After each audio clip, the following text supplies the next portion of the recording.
Antes de mais nada, eu quero agradecer muito a organização do evento por esse convite. Eu acho que é um tema extremamente importante e desafiador, né? Que é a sífilis congênita, ainda uma triste realidade. Eu espero estar em 20 minutos conseguindo passar um pouquinho para vocês e sensibilizando vocês com a grande necessidade que nós temos, principalmente na atenção básica e no hospitalar, para nós tentarmos diminuir as nossas taxas de sífilis congênita. Aqui só para dizer que eu não tenho conflitos de interesse. E a sífilis congênita, ela é de transmissão da mãe com sífilis para o feto. Então, é uma transmissão vertical, na maior parte das vezes, podendo ocorrer também no momento do nascimento, se a mãe tiver lesões na região genital. Mas a grande maioria ocorre durante a gestação. E, portanto, se eu detectar a gestante com sífilis e tratar esta gestante com sífilis durante a gestação, num período oportuno, eu vou conseguir evitar a sífilis congênita, ou pelo menos minimizar os agravos neste recém-nascido. Portanto, o que eu preciso? De um pré-natal bem feito, que tenha um início precoce, um início no primeiro trimestre de gestação, e que seja realizado o teste para sífilis, que é disponível em todas as unidades básicas. Ele é um teste fácil de ser feito. Nós temos agora testes rápidos, que saem o resultado logo, né, na mesma consulta ali, às vezes em minutos, e que, portanto, isso tem que ser realizado. Realizado no primeiro trimestre, se já for positivo, a gente já inicia o tratamento dessa gestante, e nós temos que, se for negativo, o acompanhamento dessa gestante, fazendo pelo menos um segundo teste no terceiro trimestre, em situações onde existe exposição de risco, né? E também não esquecer de fazer um na maternidade. Todas as gestantes devem realizar o teste rápido quando interna na maternidade, no momento do parto. Mas veja, para prevenir, o mais importante é fazer durante a gestação.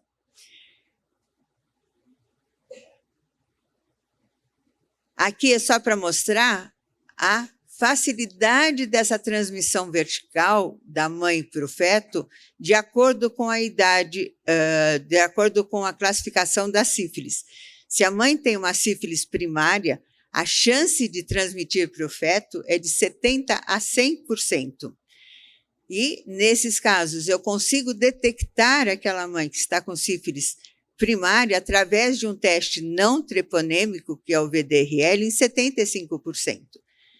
Quando ela tem uma sífilis secundária, a transmissão para o feto é de 90% a quase 100%, e 100% dessas mães vão apresentar um VDRL positivo. Então, aqui é só para mostrar que mesmo na fase de latência ou na sífilis terciária, pode ocorrer a transmissão para o feto. Claro que com uma incidência menor, mas pode ocorrer. Então, é importantíssimo a detecção da sífilis na gestante para que nós possamos tratar essa gestante e diminuir o risco da sífilis congênita. Então, a sífilis congênita é a ponta do iceberg, né? Se eu tratar e se eu tiver uma boa atenção nesse pré-natal, eu consigo evitar. Aqui é só para um quadrinho rápido de como que nós podemos fazer o diagnóstico quando é realizado o VDRL, que é um teste não treponêmico, ele é positivo, e o teste treponêmico, o FT-ABS, positivo, nós temos uma sífilis recente ou prévia. Quando o VDRL é positivo e o FT-ABS negativo, quer dizer, o treponêmico negativo, é um falso positivo. Quando o VDRL é negativo e o FT-ABS é positivo, aí é um pouco mais complicado. Nós podemos estar frente a uma sífilis primária, onde ainda não positivou o VDRL, o não treponêmico, mas já positivou o treponêmico, ou nós podemos ter uma latente, uma sífilis latente, que daí vai caindo os níveis do VDRL, mas mantém o FTABS positivo, ou então ser uma mãe que foi tratada, então tem uma cicatriz sorológica ali, né? Que ela vai ficar sempre com o FTABS positivo. Então, nós temos que ver os antecedentes dessa mãe, perguntar se ela foi tratada ou não para sífilis, e se ela não foi tratada, eu devo tratá-la novamente. E quando são os dois negativos, a ausência de infecção ou ainda está no período de incubação. Por isso, a necessidade de estar repetindo o VDRL e repetindo os exames para sífilis no terceiro trimestre e também na maternidade, para a gente ter certeza que essa mãe não tinha sífilis. E como que eu vou tratar a gestante, né? O tratamento é barato e é fácil de ser feito e pode ser feito na unidade básica e vai ser de acordo com a classificação da sífilis na gestante. Se é uma sífilis primária, 2.400.000 de penicilina benzatina intramuscular já vai tratar essa gestante. Mas a gente prefere ser, como é caso de gestante, que pode ter o risco de passar para o feto, a gente trata, no mínimo, com 4.800.000. E como na maioria das vezes nós não sabemos qual que é a classificação da sífilis, a gente vai sempre tratar com 7, quando não sabemos, ou é uma sífilis terciária, nós vamos tratar com 7.200.000. Isto é, uma injeção de 2.400.000 uma vez por semana durante 3 semanas. Então, o tratamento não é difícil. Importante avaliar o parceiro também. Esse parceiro deve ser tratado também e orientado para depois utilizar preservativos. E o que nós consideramos um tratamento na gestante completo? É aquele que foi tratado de acordo com o estágio da doença, feito com penicilina e iniciado pelo menos 30 dias antes do parto. Se ele foi iniciado 30 dias antes do parto, nós vamos dar tratamento durante 3 semanas, uma por semana, nós teremos já terminado esse tratamento. Só que eu preciso seguir essa gestante para ter certeza que ela foi tratada. E como que eu posso garantir que ela foi tratada? Quando eu encontro uma queda de 1 título por mês, que vai chegando, dependendo da época que for o nascimento, né? Ela pode chegar até a títulos bem baixos e depende também do título inicial. Quando eu encontro uma elevação de 2 títulos nessa gestante, eu tenho que indicar um novo tratamento, porque provavelmente ela se reinfectou ou não conseguiu tratar com o esquema anterior. E se estiver associado com HIV, eu tenho que me preocupar mais ainda. Mas como nós estamos? Então, é uma doença que eu posso detectar facilmente através do teste de sífilis, que pode ser feito na unidade básica, e eu posso tratar facilmente com a penicilina benzatina, nosso conhecido bezetacil. Mas por que nós não tratamos? Por que nós ainda temos sífilis congênita? E como que nós estamos? Esses são dados do Boletim Epidemiológico de 2021, onde tem dados até 2020, onde nós temos taxas de sífilis em gestante de 21,6 por 1.000 nascidos vivos e uma taxa de sífilis congênita de 7,7 por 1.000 nascidos vivos. A nossa meta é a eliminação da sífilis congênita, com taxas abaixo de 0,5 casos por 1.000 nascidos vivos. Veja, nós estamos muito longe, né? Com 7,7. A taxa de mortalidade por sífilis congênita ainda é 6,5 por 100.000 nascidos vivos. Então, são dados extremamente angustiantes. Aqui só para mostrar alguns gráficos para vocês, não sei se ficou visível aí. A coluna azul é a sífilis adquirida, a coluna laranja é a sífilis em gestante e a linha é a sífilis a sífilis congênita. Se nós observarmos esse gráfico de 2010 até 2020, a gente vê que a taxa de sífilis congênita foi aumentando progressivamente, chegando até 9,3 em 2018, e depois começa a cair, e em 2020 chega a 7,7.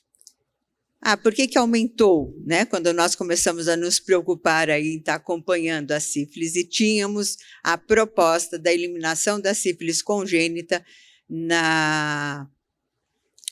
até 2015 chegar na taxa de 0,5 por 1.000 nascidos vivos. É porque, na verdade, começou a sífilis congênita ficou de notificação compulsória, então começou-se a olhar melhor quem tinha sífilis na gestação e quem tinha sífilis congênita. Por isso, o primeiro passo foi ter um aumento da sífilis congênita. Com tudo isso, nós pudemos ter um retrato melhor e começar a ver a queda. Só que depois eu vou mostrar uma surpresa para vocês que aconteceu em 2021. Aqui é só para mostrar que o tratamento da sífilis, que eu falei que deve ser feito idealmente no primeiro trimestre, nós temos ainda grande parte destas gestantes que só tratam na maternidade, que é essa curva vermelha, essa barra vermelha. E isso vem se mantendo de 2016 a 2020 em todas as regiões do Brasil. E aqui é para mostrar como nós somos heterogêneos, né? O Brasil, por estado, a gente vê que tem estados que estão com taxas de tratamento da gestante melhores e outros que ainda estão muito baixos. Em média, o Brasil teve uma taxa de tratamento em 89,9%. Mas tratamento adequado, quer dizer, aquele tratamento de acordo com a classificação do estágio da sífilis na gestante, foi só de 82,5%. Então, nós temos muita coisa para fazer. De qualquer jeito, eu sou otimista, né? E queria deixar aqui que a gente está tendo uma diminuição das causas de óbito por sífilis congênita nesse período de 2010 a 2020, que caiu em 45%. Eu queria deixar uma informação positiva, mas quando eu fui olhar, né, preparando a aula para vocês, os dados de 2021, que não estão no boletim, mas que já estão disponíveis nesse site, nós vemos que em 2021, aquilo que estava mostrando uma tendência de queda na sífilis congênita volta a aumentar, com taxas de 9,9 por 1.000 nascidos vivos, maior do que na pior fase que nós tivemos, que foi lá 2016, 2017. Então, nós queremos abarcar todos vocês para nos ajudar a realmente estar intervindo nisso, porque é uma doença que pode, sim, ser eliminada. Isso é, atingirmos o 0,5 por 1.000 nascidos vivos, mas nós não estamos conseguindo. Eu vou passar rapidamente pelas manifestações clínicas, lembrando que a sífilis congênita pode causar aborto, natimorto, parto prematuro, baixo peso, quadro já muito exuberante ao nascimento, com um quadro quase séptico, como mostra nesta figura, mas 50% a 70% deles vão nascer assintomáticos, e que eu só posso fazer o diagnóstico se eu estiver procurando a sífilis congênita. Esses que nascem assintomáticos podem vir a apresentar sintomatologia até 2 anos, que são características: a secreção nasal, lesões ósseas, alterações licóricas e alterações de descamação palmo-plantar. Todas essas alterações, se esta criança for feito o diagnóstico, ela poderá ser tratada e não deixar sequelas. Mas aquelas crianças que não forem tratadas, que nós não acompanharmos, elas podem vir, após os 2 anos de idade, apresentar manifestações que são chamadas de sífilis tardia, que daí já temos como característica a tríade de Hudson, né, que é caracterizada por uma ceratite, incisivos superiores e surdez. E lesões neurológicas com retardo mental, deficiência auditiva, cegueira, né? São uma série de alterações que agora vão deixar sequelas, né? Nós não vamos mais, mesmo tratando a criança, nós não vamos mais conseguir resolver. Portanto, todas as crianças que foram expostas à sífilis durante a gestação devem ser acompanhadas. Todas as crianças que foram expostas à sífilis devem ter colhido o seu VDRL no momento do nascimento, que não pode ser do cordão umbilical, não pode ser sangue de cordão umbilical, tem que ser sangue periférico da criança. E todas as gestantes, quando internam na maternidade, estou repetindo isso, mas todas as gestantes devem realizar o teste rápido na entrada da maternidade e, se tiver positivo, nós temos que investigar o recém-nascido. Aqui é um algoritmo que tem disponível no Ministério da Saúde, tá? É o último PDCT,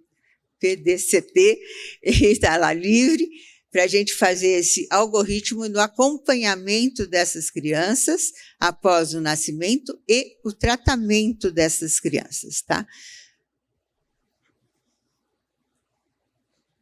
E essas crianças, após a alta, mesmo que eu não tenha feito o diagnóstico de sífilis congênita e não tenha tratado, as crianças expostas à sífilis devem fazer um segmento na atenção primária, mas fazendo testes não treponêmicos seriados. No primeiro mês, com 3 meses, 6 meses, 12 e 18 meses. Eu só vou interromper quando essa criança apresentar 2 testes não treponêmicos, não reagentes, 2 testes consecutivos não reagentes, que daí eu afasto realmente essa criança não teve sífilis congênita. Por quê? Porque mesmo essa criança exposta, que na maternidade não foi feito o diagnóstico de sífilis congênita, porque ela tinha exames normais, eu tenho que acompanhar, porque ela pode vir a apresentar alterações durante o seu segmento. E aquela criança que eu fiz o diagnóstico na maternidade de sífilis congênita e eu tratei esta criança, também precisa ser acompanhada para eu ter certeza que realmente ela teve um tratamento adequado. Então, ela vai fazer o seu segmento na atenção primária, né? Não preciso encaminhar para o especialista ainda, mas nesse acompanhamento de puericultura, eu tenho que estar realizando o teste não treponêmico com 1, 3, 6, 12 e 18 meses. Aqui é a mesma coisa, quando ela tiver 2 testes não treponêmicos negativos, eu posso suspender. E no caso daquelas crianças que tiveram neurosífilis, eu tenho que estar repetindo o líquor cada 6 meses até a normalização desse líquor, para eu ter certeza que essa criança tratou. Se durante esse acompanhamento a criança apresentar elevação dos títulos em 2 diluições, eu devo retratá-lo. E essas crianças que tiveram sífilis congênita, além desse segmento com sorologia, eu preciso fazer uma avaliação com o neurologista semestral por 2 anos, tenho que fazer uma avaliação com o oftalmologista semestral também, até os 2 anos de idade, e avaliação audiológica semestral até os 2 anos de idade. Então, é todo um segmento que aqui inclui não só a puericultura e a passagem com o pediatra, mas também os especialistas. E aqui é só para chamar a atenção que cada um tem um papel para tentar quebrar esse ciclo e nós conseguirmos realmente diminuir a sífilis congênita. É muito importante a integração entre o trabalho na atenção primária e atenção hospitalar para que a gente possa realmente prevenir a sífilis congênita. E caso a gente não consiga prevenir, pelo menos tratar de forma adequada, diminuindo o aparecimento de sintomas e, principalmente, diminuindo as lesões mais tardias que vão deixar sequelas e daí eu já não consigo mais melhorar a qualidade de vida dessa criança. Obrigado, era mais isso que eu queria estar abordando dentro desses 20 minutos e depois fico à disposição para as perguntas.